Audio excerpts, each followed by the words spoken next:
This is WWE superstar Drew McIntyre, and you're listening to the WWE Podcast. The champ is the one that everybody wants, me. It's going to WrestleMania. Claymore! Austin 316 says I just whipped your ass. This is my iron. You're going to acknowledge me. Everybody, welcome to the WWE official Survivor Series War Games preview and prediction show. I've got Anthony DeMarco here with me. Typically, he joins me for the current state of WWE, but in this case, given that it's a pay-per-view week, yes, we still say pay-per-view here. It's way easier to say. It's a pay-per-view week. We're going to put him in this time slot. I think it's a great way to substitute for the normal show that we do, and we've got a lot of content coming for you guys the next few days. There's no doubt about that. So, Anthony, welcome to the show, and are you excited for this pay-per-view? I am.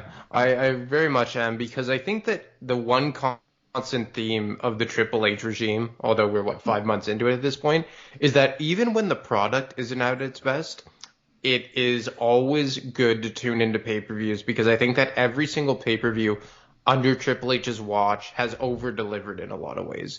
And that's saying something, right? Because I feel like under the Vince McMahon regime, although the major pay-per-views were always usually good, the pay-per-views, the B-level pay-per-views were typically forgettable. But I think like even a B-level pay-per-view like we saw with Extreme Rules, or the typically like very underwhelming Crown Jewel pay-per-views have been very, very good since Triple H took over. So I'm really looking forward to this one, especially that it has the War Games gimmick and the Survivor Series 5-on-5 gimmick attached to it. This one, I agree. This one is, and I think people have learned their lesson from the last few pay-per-views that Triple H has done, the last 4 or 5 that he's been in charge for, is that you look at the card, and I've heard so many people say, oh, it doesn't look that fun, doesn't look that good.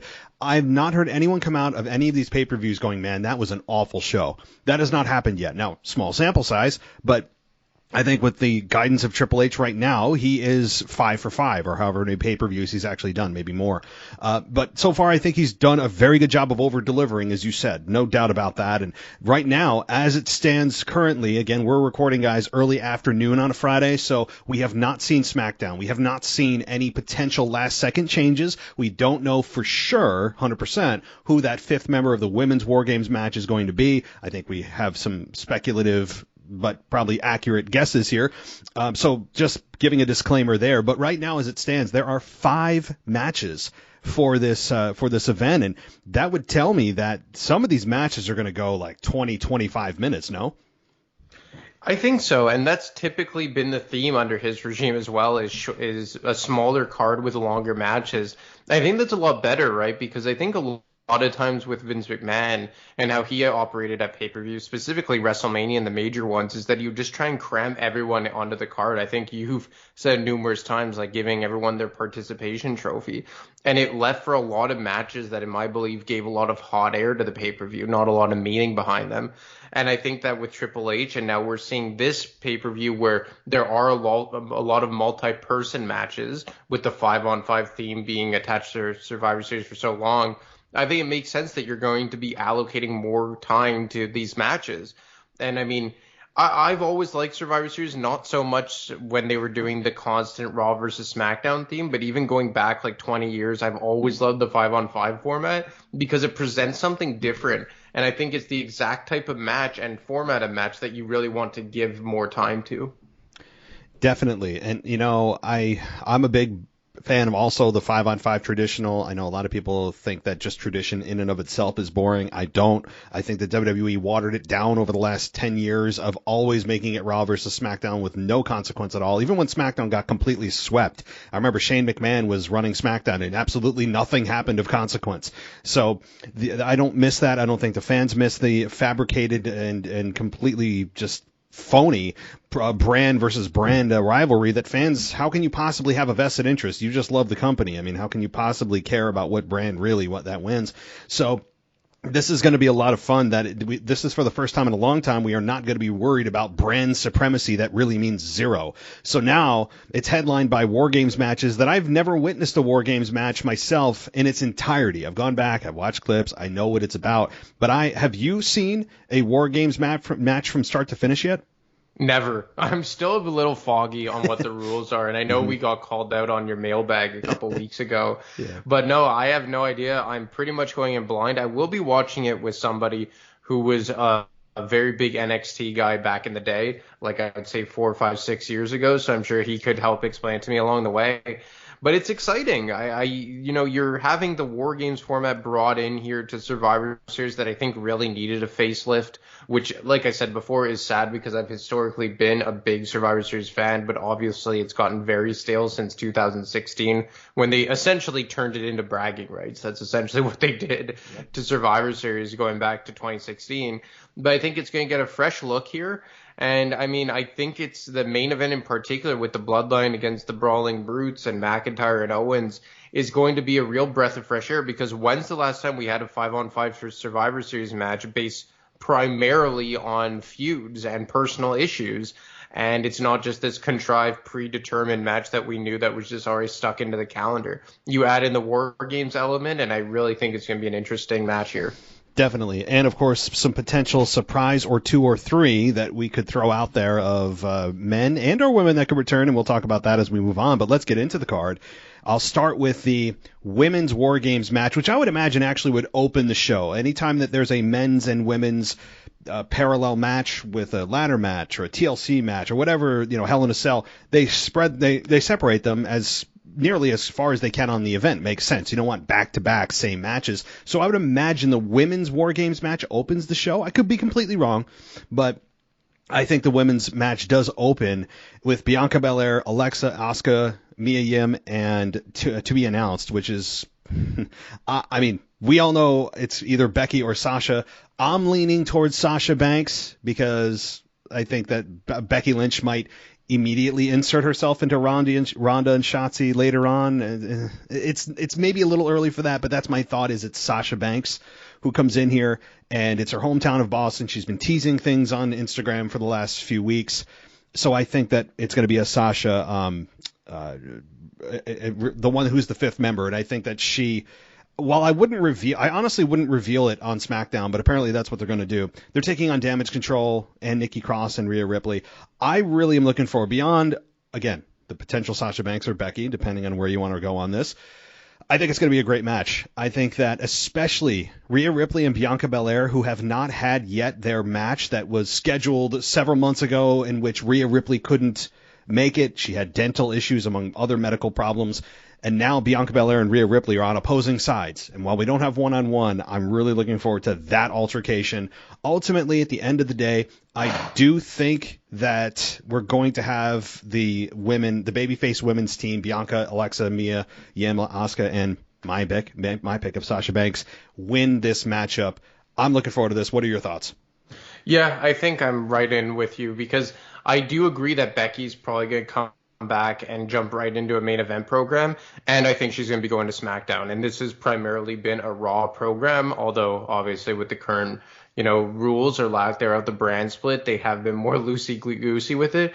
But predominantly the men's side the men's match has been SmackDown, and the women's side has been Raw. And because I think Becky is going to SmackDown, it makes sense for Sasha to come back. And I really think Raw can use the Sasha Banks. They could use a shot in the arm. I think it's gotten a little stale over there. I've liked the Bayley and Bianca feud, but I think it eventually has to come to a head here. And what better way, as Sasha has a history with both these women, obviously dethroning Bayley 2 years ago at the Hell in a Cell pay-per-view and putting Bianca over a year and a half ago at WrestleMania 37.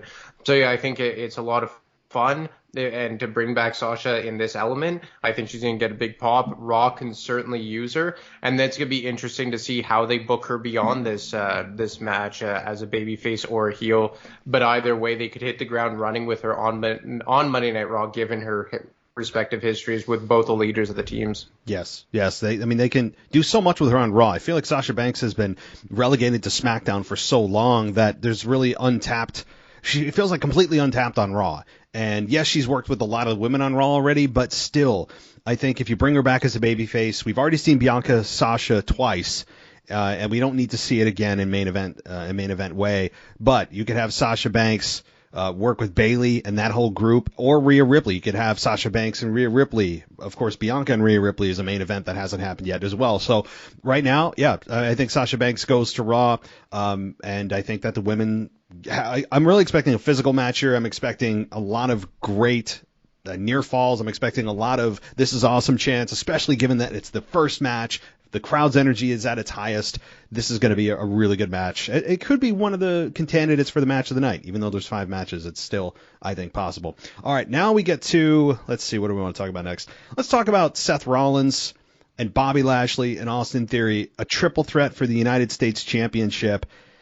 This one's not easy for me, particularly because Austin Theory is on such a tear. And it's so funny. The last conversation you and I had for a current state a week or two ago was that you thought maybe they're rebranding, rebuilding Austin Theory. And I was like, well, I don't know. It could be as simple as them just, pulling him back, and maybe they don't feel he's ready for that spot. Well, it seems like the complete opposite has happened of my thoughts.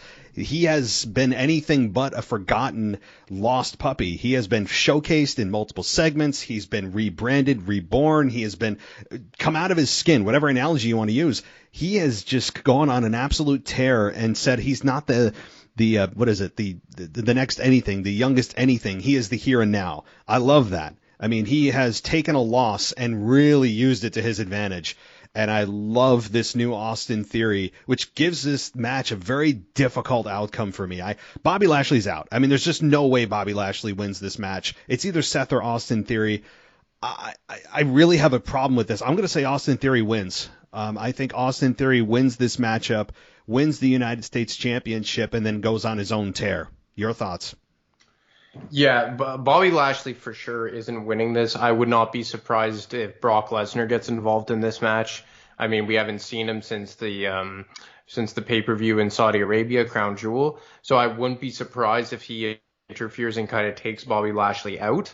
And I have an issue with this too, but I think I'm going to go with Seth Rollins just because I think his title reign has been a little too short-lived. And that's not to say it's been completely short. Like, I think it's well over now that he's been U.S. champion. But I think given the fact that before this he had gone, 3 years without holding a singles championship, there still is a bit more juice left to be squeezed here.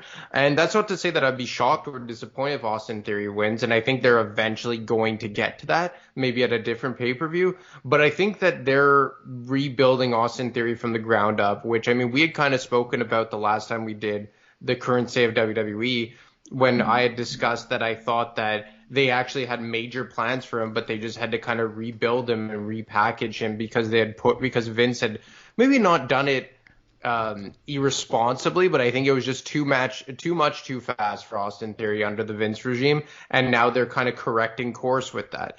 But even in saying that, I think that they are still playing the long-term game with Austin Theory, and Seth will retain here.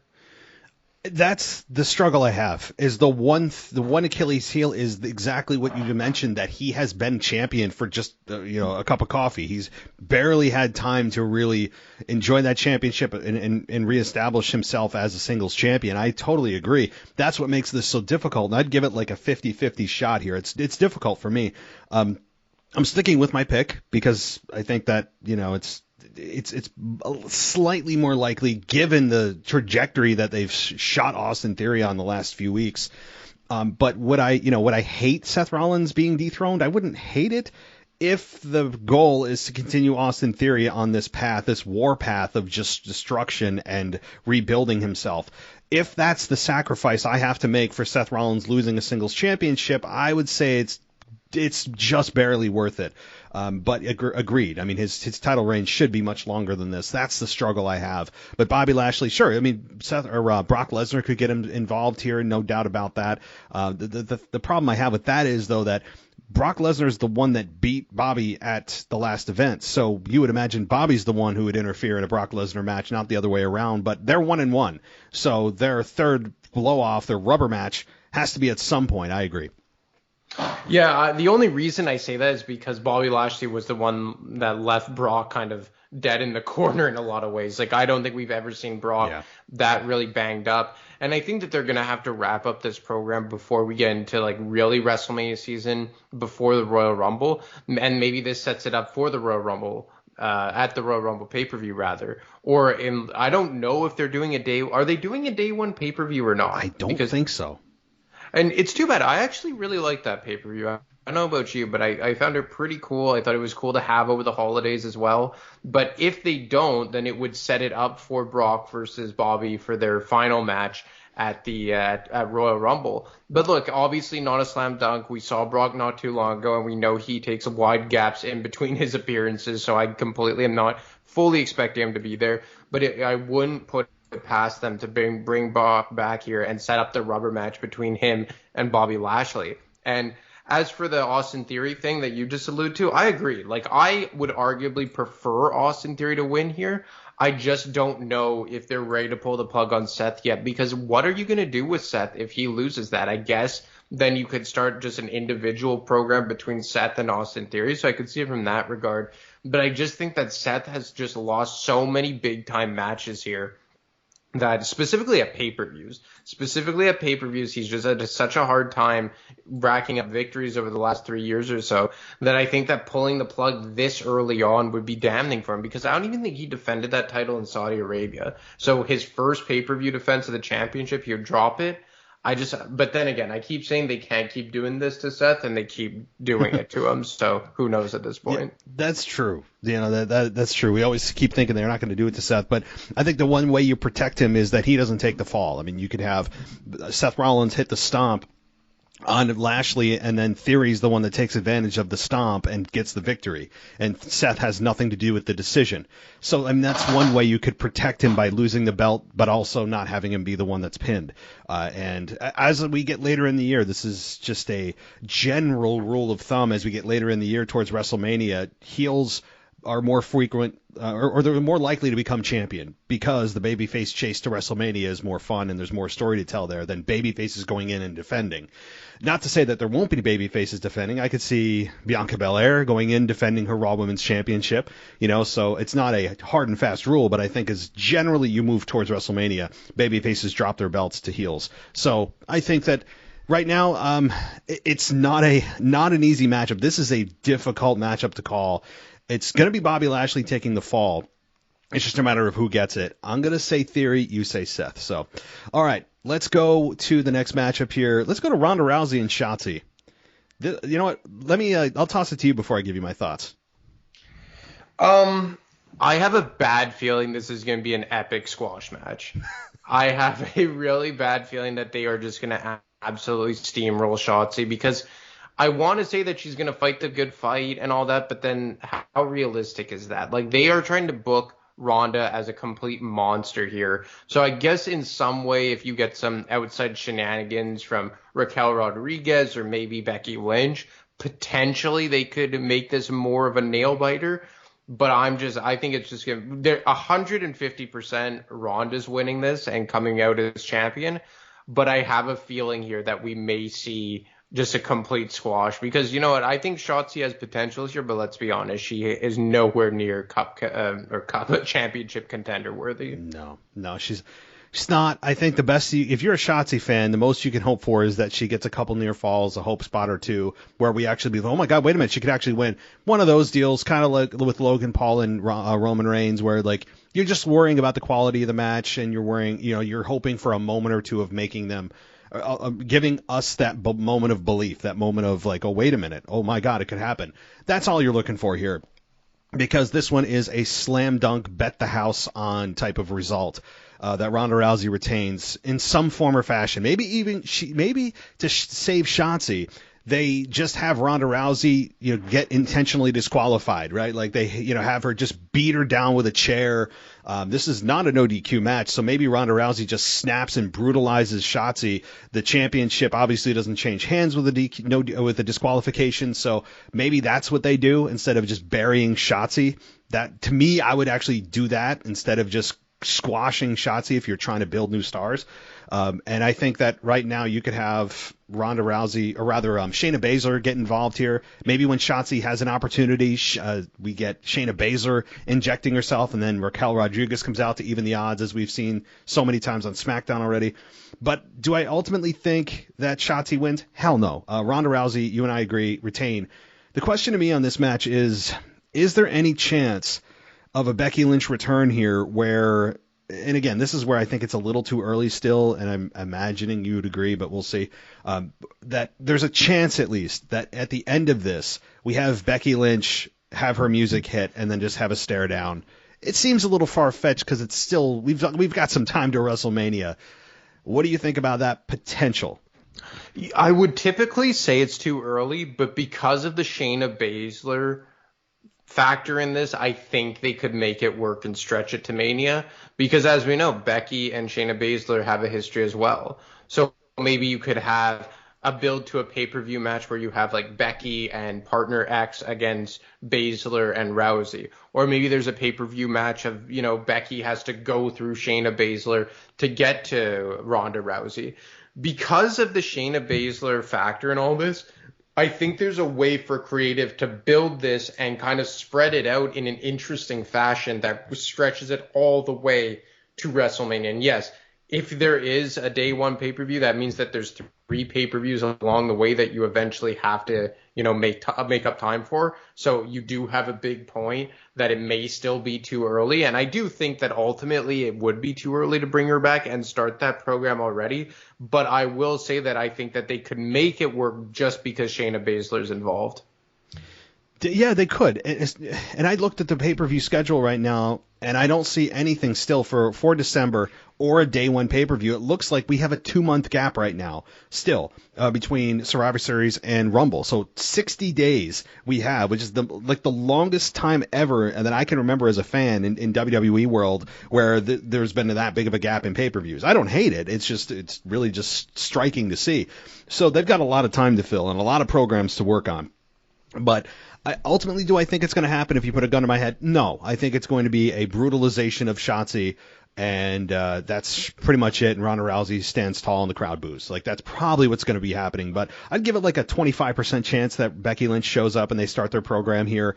And maybe a way, as you said, that's one way to stretch it all the way to Mania. But you could also just have the storyline of Ronda refusing to defend it against Becky, and she doesn't deserve it, and just putting down Becky and her accomplishments, and then eventually Ronda's forced when Becky Lynch wins the Rumble. Maybe that's the only way. Who knows? I mean, to me, it's still a little too early, but I wanted to throw that out there as a potential possibility as we start to look at WrestleMania here. So, all right, a couple more matches here. Let's go to AJ Styles with the OC here, Luke Gallows, Carl Anderson, and Mia Yim versus Finn Balor, the Judgment Day, Damian Priest, and Dominic and Rey Mysterio. But really, it's match AJ Styles versus Finn Balor. They're going to have their comrades, of course, with them, is why I mentioned the names. But AJ Styles versus Finn Balor is the matchup. In a singles match, I don't see any kind of added ingredient to this. It looks just like a straight-up match. So this one, honestly, to me, could go either way. I'm leaning Finn Balor. What do you think? I'm leaning Finn Balor as well, but I saw a stat or something like a fact, however you want to phrase it, that AJ hasn't won a singles pay-per-view match in numerous years.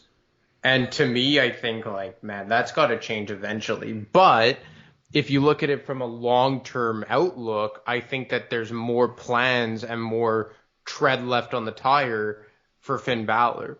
So I ultimately think that Finn Balor is going to win here because I think they have bigger plans for him, and I think that the Judgment Day has more of a future here, and Finn Balor specifically.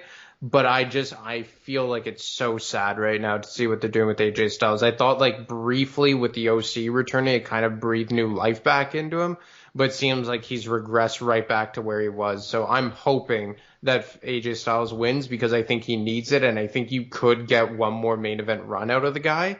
And I would argue he's still their best in-ring competitor, but I do think that it's going to be Finn Balor who ultimately comes out on top.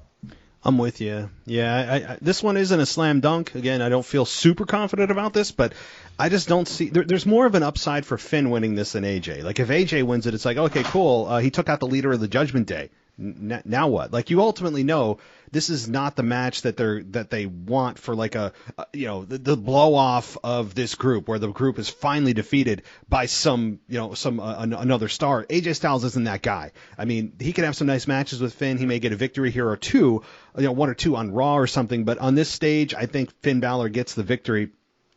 But I ultimately don't know what this is going to result in. I mean, and also what happens after the match. That to me is more important than the match itself. It's going to be a great match, and this is, I think, another potential match of the night. Really, all of them have the candidacy, other than Ronda and Shotzi, have the potential to be match of the night candidates. So, but that's not the problem here, and not really what people are focusing on. For me, outside of a great match, I'm looking at what happens after the match. Because does Beth Phoenix come back? Does she insert herself in the women's War Games match somehow if Damage Control wins?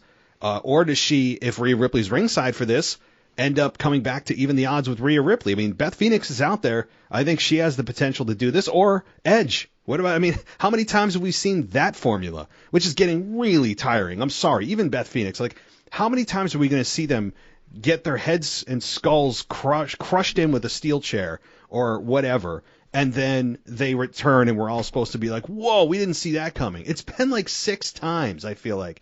But I wanted to put that out there as a potential of after the match, some kind of after the match shenanigans where maybe they go for a concerto and AJ, and then Edge's music hits and Beth Phoenix comes out. What do you think about that? It's possible, and it's coming eventually. It's not a question of if, it's a matter of when. And I like you said, I'm not really looking forward to it. I think it's just very stale at this point. Like, they've done it. I think you mentioned it. Like, how many times has Edge returned to attack the Judgment Day? Like, it's just, and I feel bad, but unfortunately, this is Triple H having to correct what happened when Vince McMahon was still in charge. And this is what, like, to be honest, right now is around the time that they should have turned on Edge. Like, Edge should have still been part of the Judgment Day, and it should have been a turn right now to lead into WrestleMania.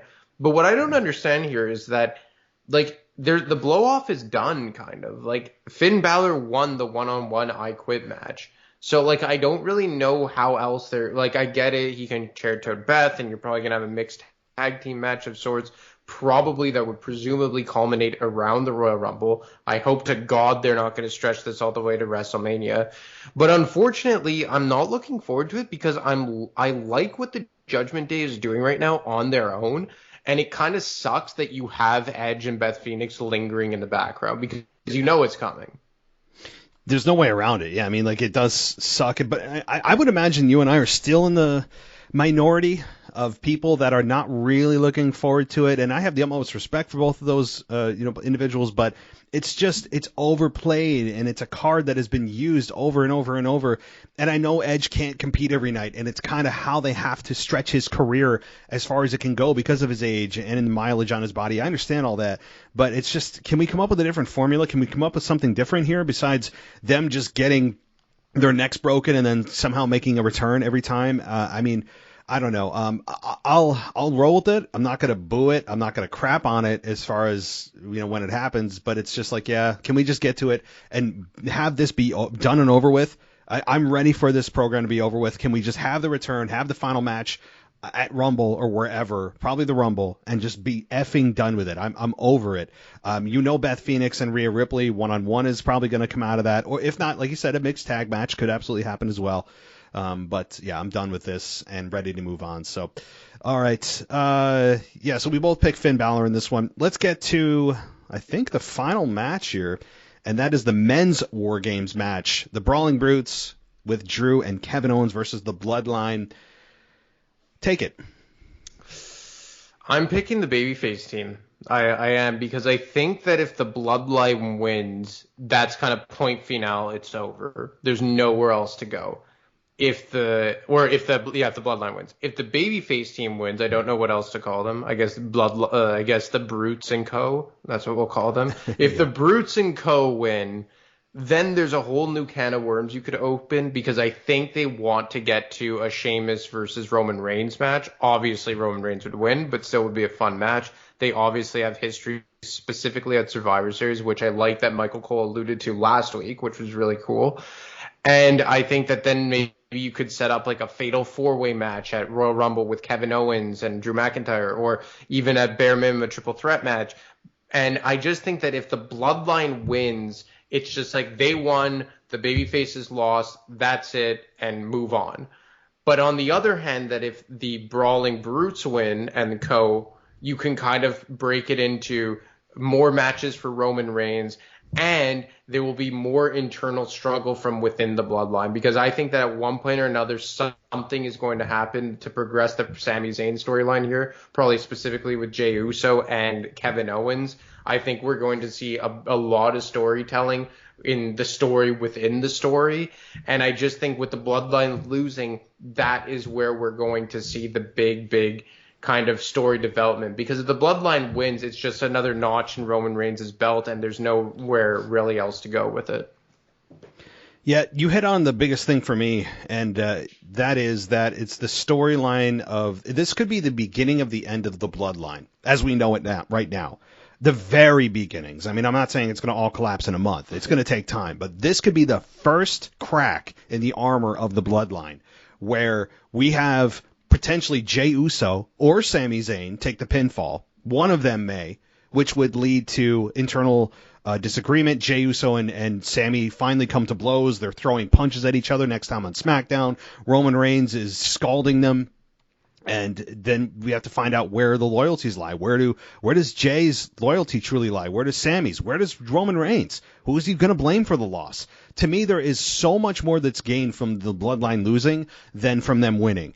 Because if they win, like you said, it's like, okay, just business as usual. Now what? This almost to me is a solidified loss for the Bloodline. Now somebody may say, well, what about Roman Reigns? He hasn't lost a match. True.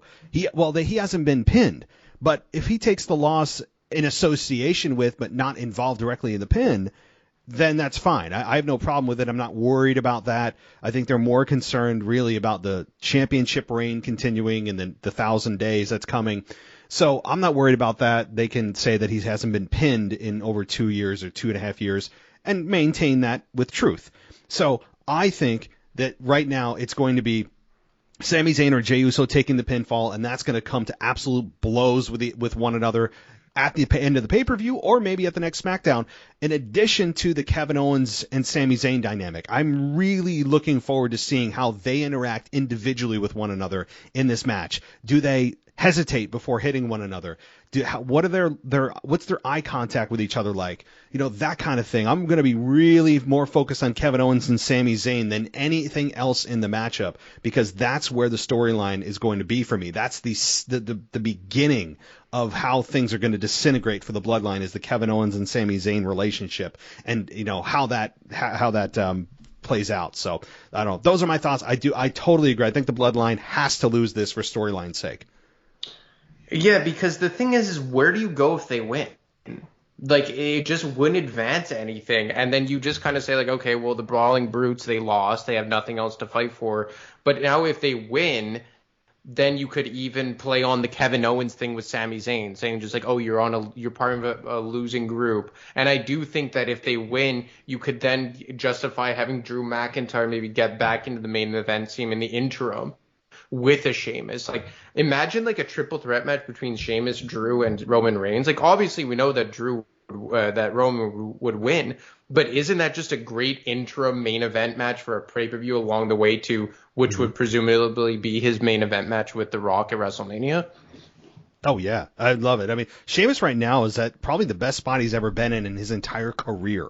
I mean, a lot of that has to do kind of by proxy because of Gunther. I mean, Gunther has really, I think, elevated his career, and same for Sheamus. They have done such good for one another that it's really immeasurable for how much that they've helped one another. Now, Gunther, I'm not trying to change subject, but Gunther running from Omos, was it Omos on SmackDown? Braun Strowman. Having him run from Braun Strowman was ridiculous. I think that was just completely goes against everything that Gunther stands for and what his character's built around.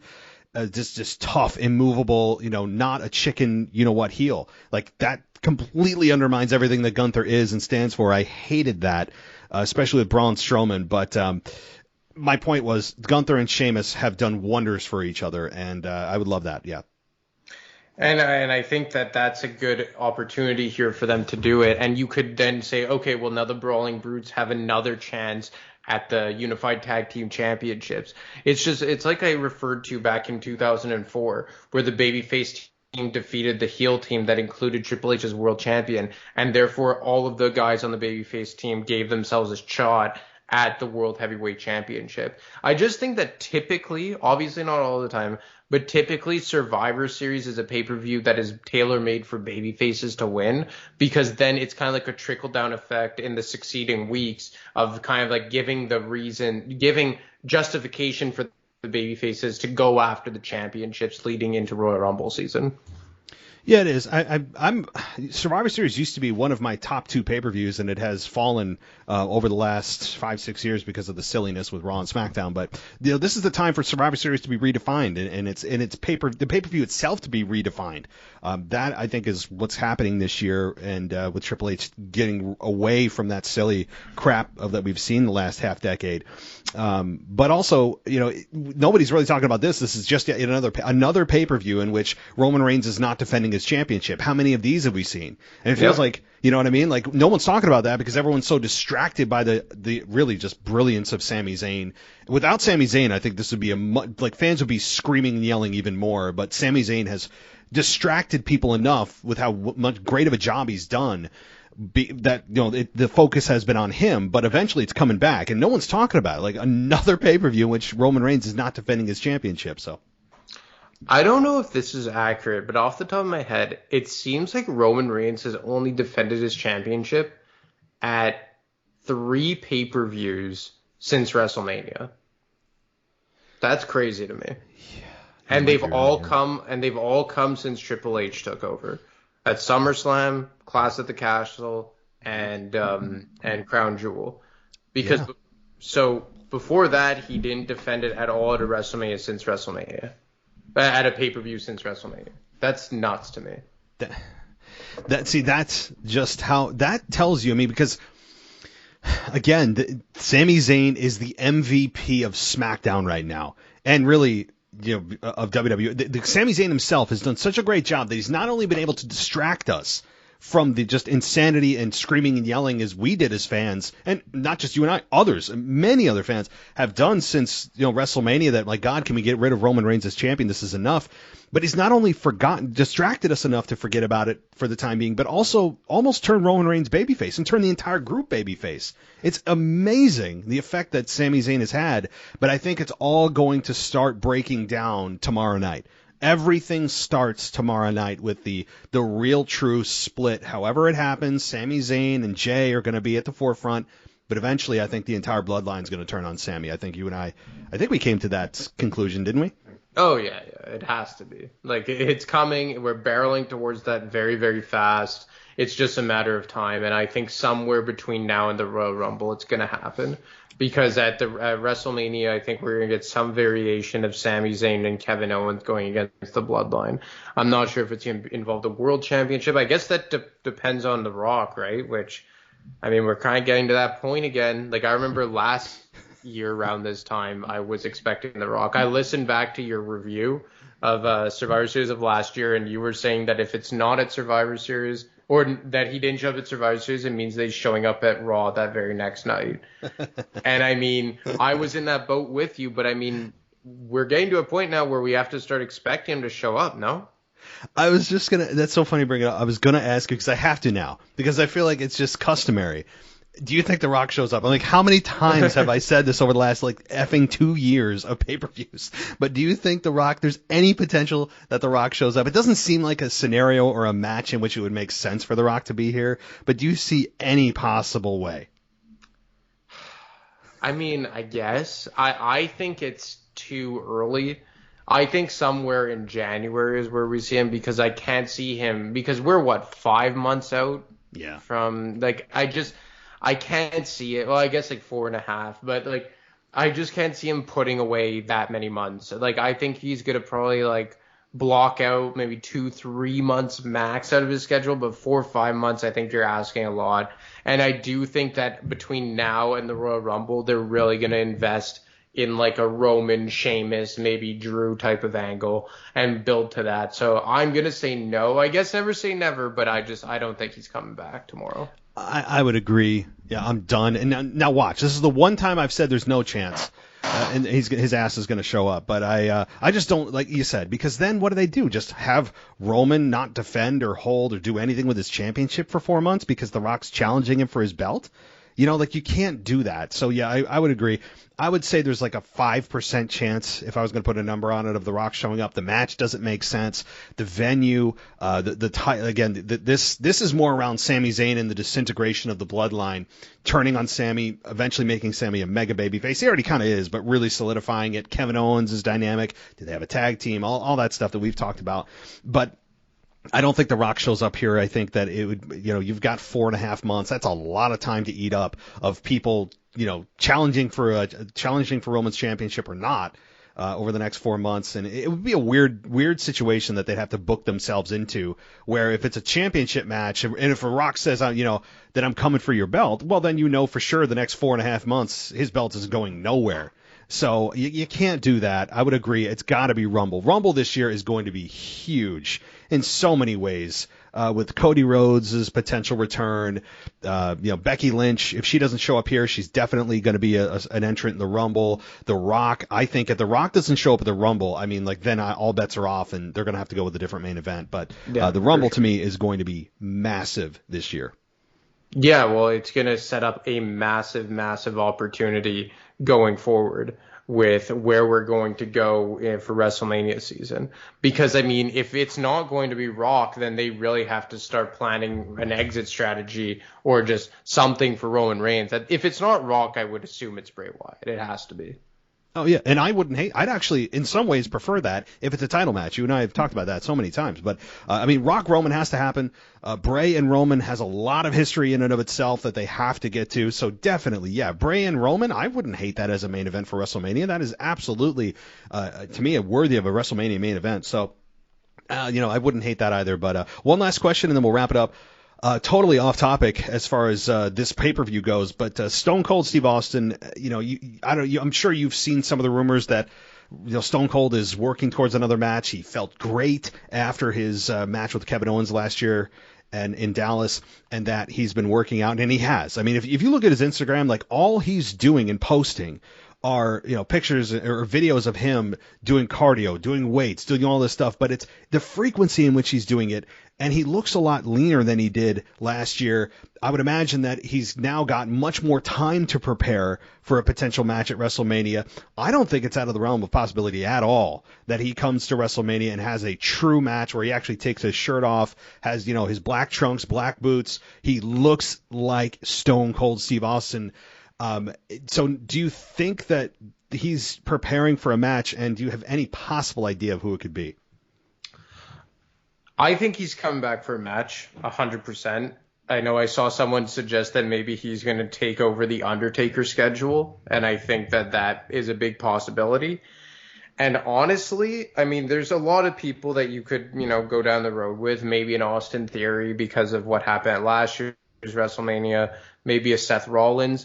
But if I had to pick one guy, and I doubt that this is probably going to happen because they're two part-timers at this point, I would like to see him versus John Cena, because we never got to see Stone Cold Steve Austin in like one of those era versus era matches. It's kind of like The Rock stepped in for Cena against Hulk Hogan representing the Attitude Era, and they did the same thing against John Cena 10 years ago representing the Attitude Era against like the PG era. And I think it would just kind of be an opportunity to correct an error of the past, to have like two icons finally going face to face, because we never really saw Stone Cold Steve Austin do that, like have a quote dream match, because he retired so early.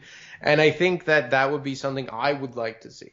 I don't think we will see it just because it's two part-timers, but if I had to pick one thing, that's the guy I would pick.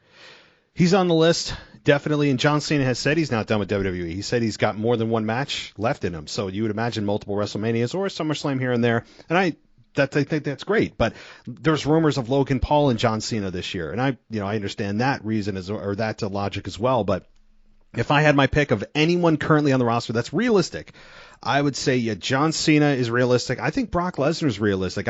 If I was put in front of me Brock Lesnar versus Stone Cold or John Cena versus Stone Cold, that would be hard as hell because John Cena, Stone Cold, absolutely. You go era versus era, absolutely. But Brock Lesnar, Stone Cold, that's a match that you could pull back from 2002 when the infamous walkout. You could pull from a 20-year ago storyline that match never happened. And you talk about a mega WrestleMania main event. That's like video game-esque. Main event, and I don't know. If you had to pick, would you pick Brock, Stone Cold, or Stone Cold and John Cena? I would go Stone Cold Cena just because I want to see Brock and Gunther. I don't know. Yeah. Okay. Yeah. No, fair enough. Yeah. But look, I think that the story would be better with Brock because you have that pre-existing storyline from what it was 19 years. Oh my God. That's made me feel old. WrestleMania 20 was 19 years ago. But, I think either or. I think that I would just rather John Cena because I also want to see Brock versus Gunther. But now you're kind of talking me into it because it's just like, it's low-hanging fruit, right, for the reason you just mentioned. With Brock, there's already kind of like a story written, as opposed with John Cena, you would really have to start from scratch. Yeah, you would. And the promos though between Austin and Cena would probably be better than Austin and Brock. Brock's not a great promo. Cena is one of the best talkers of all time. And Stone Cold, I would say he's a great talker, but in a different way than John Cena. The promos between John and Austin would be a hell of a lot of fun. Either way, I mean, it's to me worthy of this year. I mean, it's crazy we're talking about this being a possibility.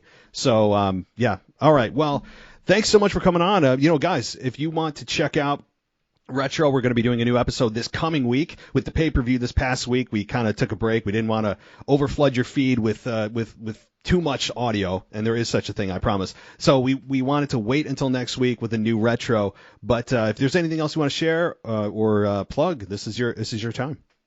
Well, obviously last week I covered the reign of terror of Triple H. I was going to cover something Survivor Series kind of esque this week, but yeah, as we agreed, you don't want to give people too much content. But there is one match that I'm probably going to cover, maybe the pay-per-view as a whole, just because it's kind of like Survivor Series, but I don't think it's ever been done again since they did it back in 2001 at the Invasion pay-per-view, where they had the inaugural brawl, where it was 5-on-5, but first fall to the finish. And just before we sign off, do you remember that? And did you like the format of that match? You're digging out a memory that I haven't accessed in a long time. The thing is, what I remember most about that event is not that match. It's obviously the main focus of the Invasion and WCW and all that. So I honestly, I can't give an honest answer without actually rewatching it. However, just based off what you've told me with a one fall to the finish, I'm a big fan of elimination matches. At the same time, one fall to a finish is it's more of a sense of urgency type of match where any fall, any submission will end it. So I like that. Yeah, I mean, I'm gonna go back and watch it though. Yeah, it was a pretty it was a pretty insane match, and obviously they doubled down. Spoiler alert: they doubled down with the Austin heel turn in that match, which obviously left a lot of people not too happy.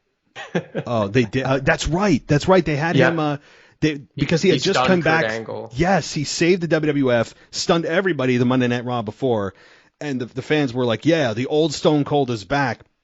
And then he ends up coming in as Angle has the ankle lock, right? And he comes in and I'm Booker T. Yeah, okay, yeah, now I got it. Now I remember. Got it. Yeah. But cool. Well, I'm all for you doing that. I mean, that is one that.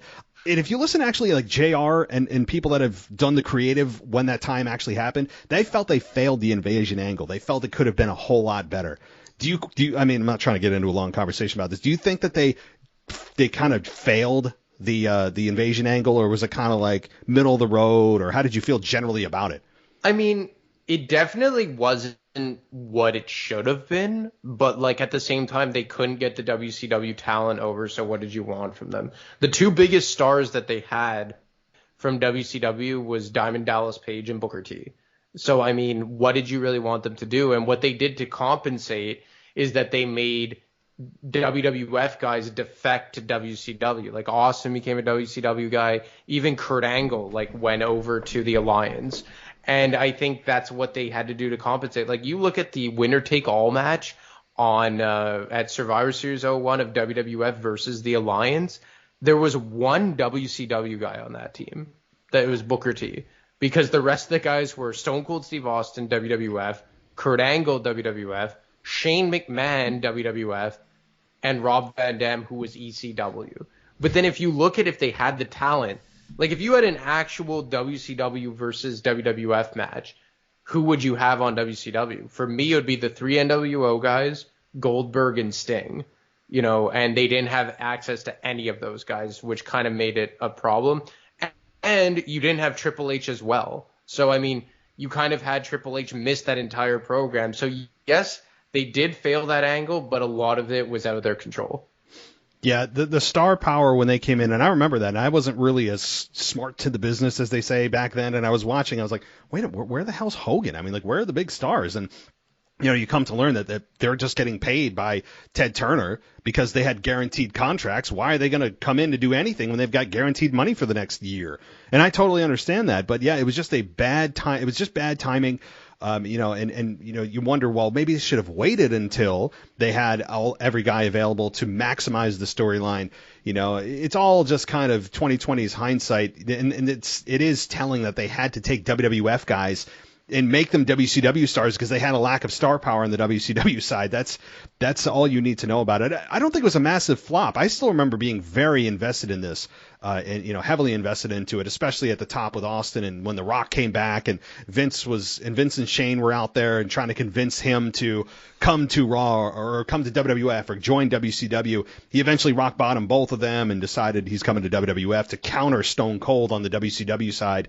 But yeah, there were some good moments. I wouldn't say it was a total failure. It just certainly could have been better if they had access to those stars. So, all right. Well, thank you so much, buddy. I really appreciate it, and looking forward to when you cover that, and definitely going to be a memory bank for a lot of us. And I think that when we come back on the other side of this next week for our weekend review, or rather our current state of WWE on Monday, we're going to have a lot to talk about from these 5 matches.